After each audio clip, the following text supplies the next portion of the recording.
Hello friends, welcome in Priyanka's teaching. Friends, today I am going to explain you lesson number 9 given in the book of class 5 Gulmohar. Friends, the title of the chapter is An Equal Share and this wonderful chapter is written by Vaikam Muhammad Bashir. So friends, now I am going to explain you the chapter line wise. Please be with me and let's start. When I became the owner of a small, very small piece of the vast continent of Earth, I felt very happy. Author हमसे बताते हैं कि जब वो इस बहुत बड़े से जो कॉन्टिनेंट हमारा अर्थ है, इसके एक छोटे से, बहुत ही छोटे से पीस ऑफ लैंड का हिस्सा बने, मतलब जब पीस ऑफ लैंड का हिस्सा नहीं बने, उसके ओनर बने, तो वो बड़ा ही खुश महसूस कर रहे थे. It was a 2 acre plot with coconut palms and an old house. ये जो छोटा सा पीस ऑफ लैंड था जिसकी वो बात कर रहे हैं, वो एक 2 acre का प्लॉट था जिसमें कोकोनट पाम थे, कोकोनट ट्रीज थे और एक छोटा सा घर भी था. The price of coconuts was going up. और जिन दिनों की ये बात है, उस टाइम मार्केट में जो कोकोनट नारियल के जो दाम थे वो बड़े ही मार्केट में अच्छे थे, हाई थे.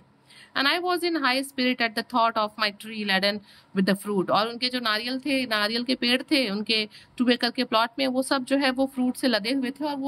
और उनको ये भी पता था कि मार्केट में प्राइस बहुत अच्छे हैं, तो वो ये सब सोच के वो बहुत ही ज्यादा क्या हो रहे थे, खुश हो रहे थे.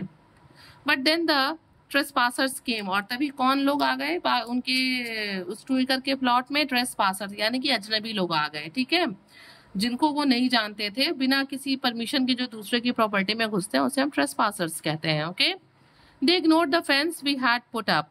ऑथर बताते हैं कि उन लोगों ने जो बाउंड्री, जो फेंस, जो चौहद्दी लगा रखी थी, उसका कोई असर नहीं था उनके ऊपर. वो जो है उसको इग्नोर करके अंदर चले आते. They did not seem to be at all afraid of my watch dog Shan. और ऑथर हमसे ये भी बताते हैं कि यहाँ तक कि वो जो ट्रेसपासर्स थे, वो ऑथर के जो पेट डॉग है, जो कि वॉच डॉग है, जो कि निगरानी करता है, शान, उससे भी नहीं डरते थे. It did not look as if they would care about the police either. यहाँ तक कि ये भी लगता था कि उनको पुलिस की भी कोई परवाह नहीं है, उसकी भी उनको कोई परवाह नहीं है. And so the first arrivals were the birds and the butterflies. और सबसे पहले उनके 2 acre के प्लाट्स में कौन आया? चिड़िया और बटरफ्लाइज आई. First on the boughs and branches of trees and birds chattered on. ये क्या करते? ये अंदर आते, पेड़ की डालियों पे, शाखाओं पे ये बैठते, और बर्ड्स क्या करती? वो चैटर करती, अपना ट्विटरिंग का साउंड प्रोड्यूस करती. The butterflies flutter around the courtyard and flash their colours in the sun. एक तरफ चिड़िया जहां डाली पे बैठती और चैटरिंग का साउंड प्रोड्यूस करती, वहीं दूसरी तरफ जो ये बटरफ्लाइज थी, वो उस पूरे उनके कोर्टयार्ड में उड़ती रहती और सूरज की रोशनी में अपने रंगों को, रंग बिरंगी पंखों के रंगों को बिखेरती रहती. And then there was the crows. और इसके बाद कौन आता है? बर्ड्स. बटरफ्लाइज के बाद क्रोज, यानी कि कौवे आते हैं. Their raucous calming was harder to bear than the din of the other birds. मतलब दूसरे बर्ड्स के नॉइज के कंपेयर में ये जो क्रो का जो कामिंग साउंड था, जो कि बड़ा ही हर्ट करने वाला था, कर्कश साउंड था, उसे बर्दाश्त करना बड़ा ही मुश्किल था. And what was birds they would swoop down on our hens and chickens. और सबसे खराब बात तो ये थी कि जब भी उन्हें मौका मिलता, वो ऑथर के मुर्गियों पे और उनके चिक्स पे क्या करती? झपट्टा मारती. The hawks who perched on our coconut palms were the next to arrive. और इसके बाद कौन आया? इसके बाद जो है आए बाज, जो कि क्या करते थे? कोकोनट ट्रीज पे जो है बैठते थे.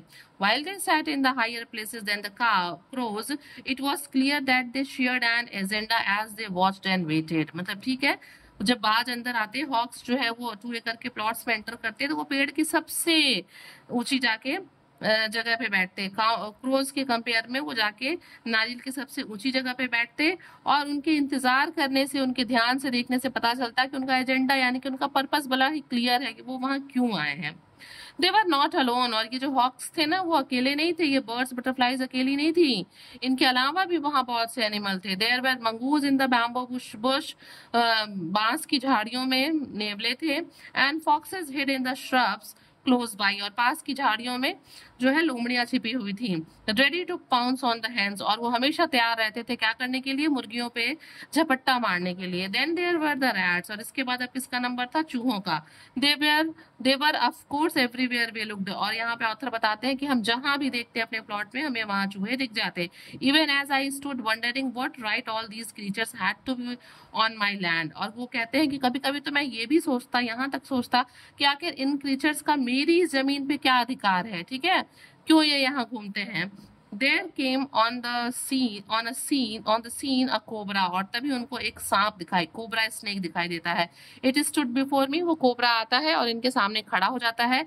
Dignified, majestic, ये बहुत ही नोबल और ग्रेसफुल तरीके से मैजेस्टिक वे में इनके सामने आके खड़ा होता है. Its hood spread out, इसने अपने फन को जो है फैला रखा था. It hissed as if to ask me what business I had on the patch, और इस ऐसा लग रहा था, उसने एक हिश साउंड प्रोड्यूस किया. ऐसा लग रहा था कि मानो वो ऑथर से पूछ रहा हो कि तुम्हारा इस पीस ऑफ लैंड पे क्या काम है, इस पैच पे.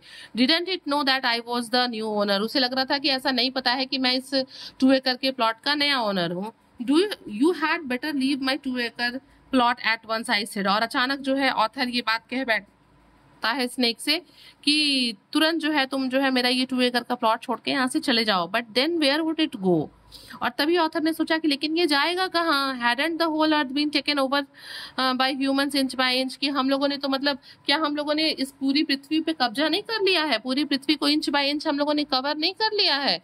ठीक है, कहीं ना कहीं ऑथर एक अच्छे इंसान भी थे. वो एक तरफ तो स्नेक को वहां से जाने के लिए कह रहे थे, दूसरी तरफ वो ये भी सोच रहे थे. At that point my wife said, और उसी समय जो ऑथर है उनकी पत्नी कहती हैं, have you notice the jack fruit, क्या आपने जैक फ्रूट को ध्यान दिया, जैक फ्रूट हैज राइपेंड, क्या आपने ध्यान दिया जो हमारे कटहल हैं वो पक गए हैं. एंड ऑफ कोर्स, और हाँ, the squirrels and crows are feasting on it, और जो ये गिलहरियां हैं और जो क्रोज हैं ये रोज इस पे क्या कर रहे हैं, दावत मना रहे हैं. द गुआवाज एंड मैंगोज, लोग मतलब वो कहती हैं कि अमरूद और आम को भी देखिए. The birds and bats are eating everything, जो चिड़िया हैं और जो बैट्स यानी कि चमगादड़ हैं वो हर चीज को क्या कर रहे हैं, वो सारी चीजों को खा रहे हैं. मतलब जब भाई चीजें पकी रहेंगी, तैयार रहेंगी, तो जानवर उसको खाएंगे ही.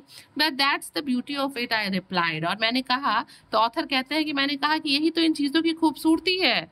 ठीक है, I replied, God has created fruit, roots, grass, grain, flowers, water, air, warmth and light.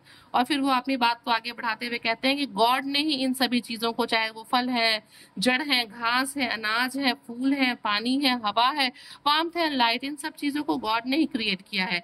Now we are the owners of this patch, और हम क्या है, अब जो है इन सबको बनाया गॉड ने है, लेकिन अब हम इस चीजों के क्या है, इस पैच के, इस पीस ऑफ लैंड के ओनर हैं. But so are the birds, beasts, reptiles and insects, and what grows there is meant for all of us. और वो कहते हैं कि भाई जिस तरीके से इन सारी चीजों को गॉड ने बनाया है, इस 2 एकड़ के प्लॉट पे हम रहते हैं, और हमारे यहाँ अलावा यहाँ पे बर्ड्स, बीस्ट, रेप्टाइल्स, इंसेक्ट ये सब भी रहते हैं.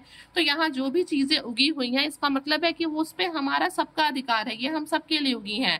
We had better remember that, हमें ये चीजें हमेशा याद रखनी चाहिए. अब देखिए पोएट की पत्नी क्या कहती है, वो कहती हैं, are you saying the rats have the right as well, my wife asked, और तभी ऑथर की पत्नी उनसे पूछती है कि मतलब आपको कहने का क्या मतलब है कि जिस तरीके से हमारा अधिकार है इन चीजों पे, वैसे ही इन रैट्स का भी है. They don't seem to think we humans have any, मतलब उन्हें नहीं लगता कि हमारा कोई अधिकार है. They act as if the earth belongs to them, ऐसा लगता है कि ये पूरी पृथ्वी सिर्फ उन्हीं की है. मतलब जब ऑथर की बातों को ऑथर की वाइफ सुनती है ना, तो वो थोड़ा नाराज होते हुए कहती है कि क्या आपको क्या लगता है कि मतलब ये जो पूरा पीस ऑफ लैंड है इस पे रैट्स का भी अधिकार है. तो उन्हें तो ये लगता ही नहीं कि इस पे हमारा ही अधिकार है, उनको तो लगता है कि इस पे सिर्फ उन्हीं का अधिकार है. ठीक है, अब आगे देखिए, so we made it our job to destroy rats, और इसलिए ऑथर कहते हैं कि अब हम लोगों ने इस चीज को अपना काम बना लिया, टारगेट बना लिया, उद्देश्य बना लिया कि सबसे पहले रैट्स को खत्म करना है. How tragic that we must kill them so that we men and women can live undisturbed. और अब वो सोचने लगे कि how tragic that we must kill them, कि अब हमें उन्हें मारना ही होगा ताकि हम लोग इस जगह पे बिना किसी परेशानी के, बिना डिस्टर्ब हुए हम लोग पति पत्नी यहाँ पे आराम से रह सकें. ठीक है, we deeply need, हमें अब उन्हें हटाने की जरूरत थी, बहुत गंभीर रूप से हमें उन्हें हटाने की जरूरत थी. मीन्स वो सोचते हैं कि ये कितना दुखद है कि हमें चूहों को मारना पड़ता है कि हम जो आदमी हैं, औरत हैं, हस्बैंड वाइफ हैं, वो बिना डिस्टर्ब हुए यहाँ पे रह सकें. अब ऑथर आगे की लाइन में कहते हैं, we deeply need a new way forward which call us all to live without having to kill. वो कहते हैं कि हमें जरूरत है, हमें एक गंभीर जरूरत है एक ऐसे नए तरीके की कि बिना मार काट किए हम एक साथ आगे रह सकें. ओके, और फिर आगे ऑथर कहते हैं कि at any rate I had no taste for killing rats और anything else for that matter, कि मतलब मुझे इस मामले में चूहों को मारने का या कुछ और करने का कोई शौक ऐसा नहीं था।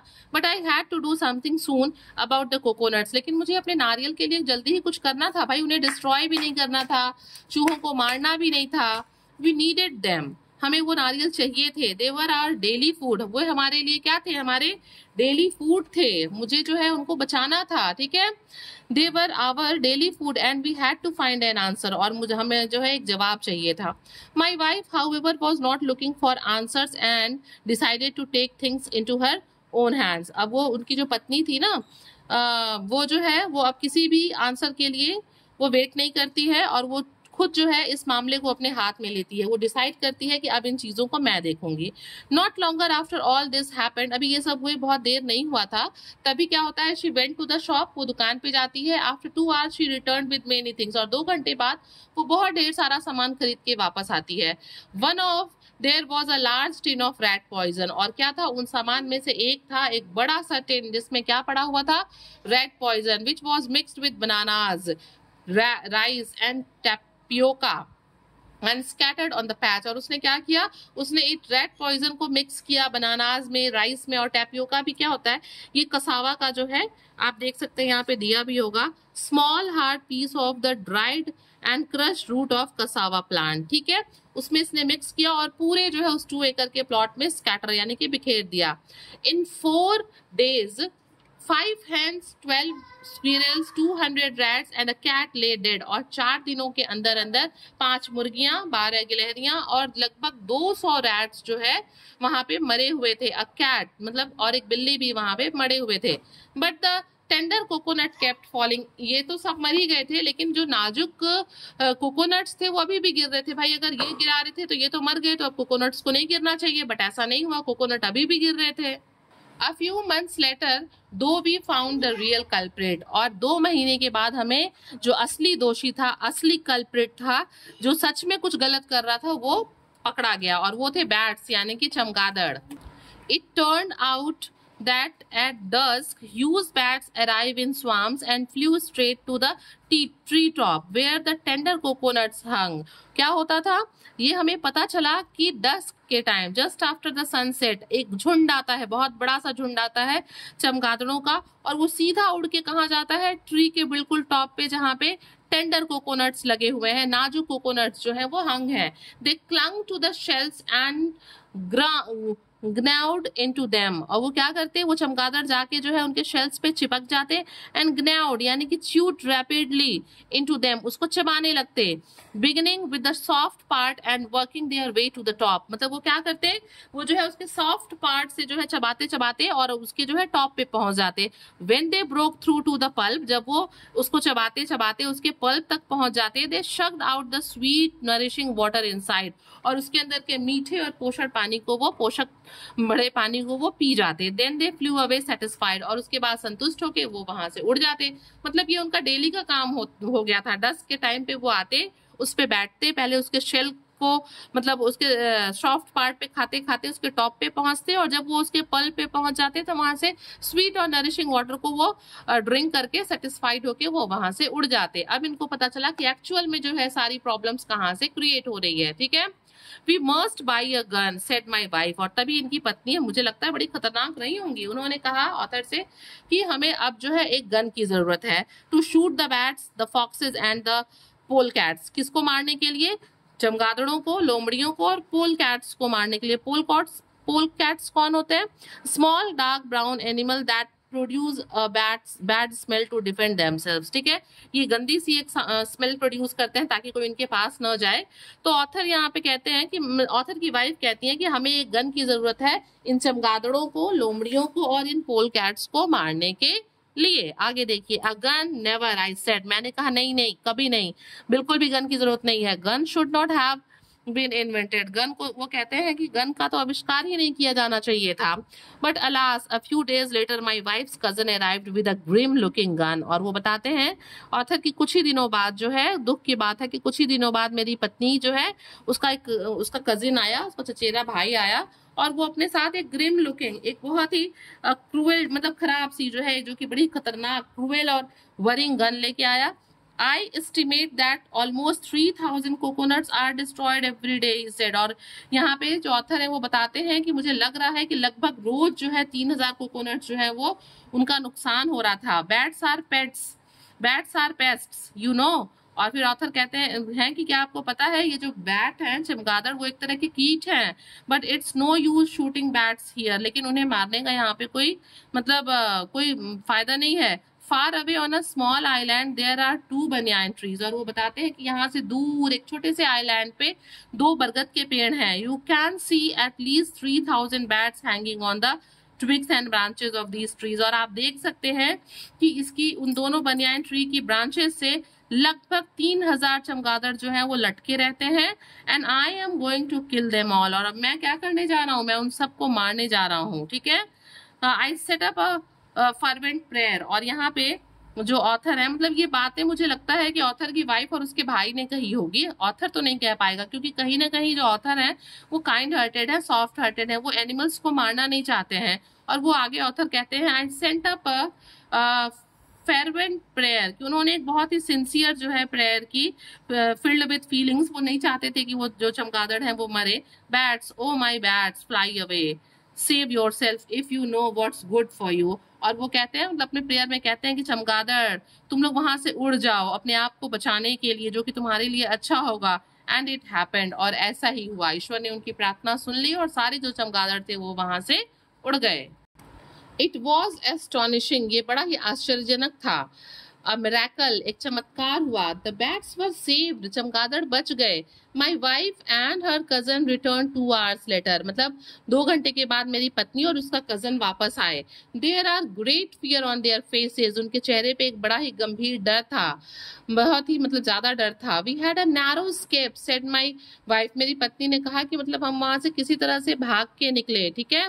It was a good thing there were some houses round the trees. वो कहती हैं कि बड़ा अच्छा था कि उस ट्री के आसपास कुछ घर थे. देयर वेर अबाउट नहीं sorry, it was good thing there were some houses round the trees. वो कहती हैं कि ये एक अच्छी बात थी कि उस पेड़ के चारों तरफ कुछ घर थे.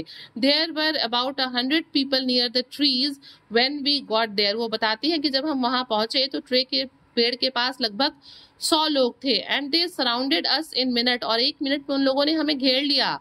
दे लुक्ड मेनासिंग. वो सभी लोग कैसे दिख रहे थे, बड़े ही थ्रेटनिंग दिख रहे थे, बड़े ही डरावने दिख रहे थे. If we kill bats they said they would kill us. उन लोगों ने हम लोगों से कहा कि अगर हम लोगों ने चमगादड़ों को मारा तो वे हमें मार देंगे. They believe that bats were the souls of their ancestors. उनका मानना था कि जो चमगादड़ हैं वो उनके पूर्वजों के क्या है, शोल हैं. ठीक है, उनकी आत्मा है ये. Bats are not our ancestors, I said. मैंने कहा कि बैट्स आर नॉट, कि वो हमारे एंसेस्टर नहीं है, but they are among gods myriad creation. लेकिन वो जो हैं वो हमारे एंसेस्टर नहीं है, लेकिन वो भी क्या है, गॉड के काउंटलेस वो हैं, क्रिएशंस में से एक हैं. Let them have the coconut. उन्हें कोकोनट खाने दो. We still have what's left after they have enjoyed their share. और वो कहते हैं कि मतलब वो खा लेते हैं, वो कुछ कोकोनट को बर्बाद कर देते हैं, उसके बाद भी तो हमारा हिस्सा रह जाता है ना, हम उसी को एंजॉय करेंगे और उनको उनका हिस्सा एंजॉय करने दो. Let's be happy with that. जो कुछ भी बचा है उसी में खुश रहो. All living beings have equal share in the earth's plenty. और पृथ्वी ने हमें जो कुछ भी दिया है, जो कुछ भी अर्थ के रिसोर्सेज है, उस पे हम सब लोगों का, अर्थ पे रहने वाले हर आदमी का क्या है, बराबर की हिस्सेदारी है, बराबर की साझेदारी है. उस पे सबका बराबर का हक है.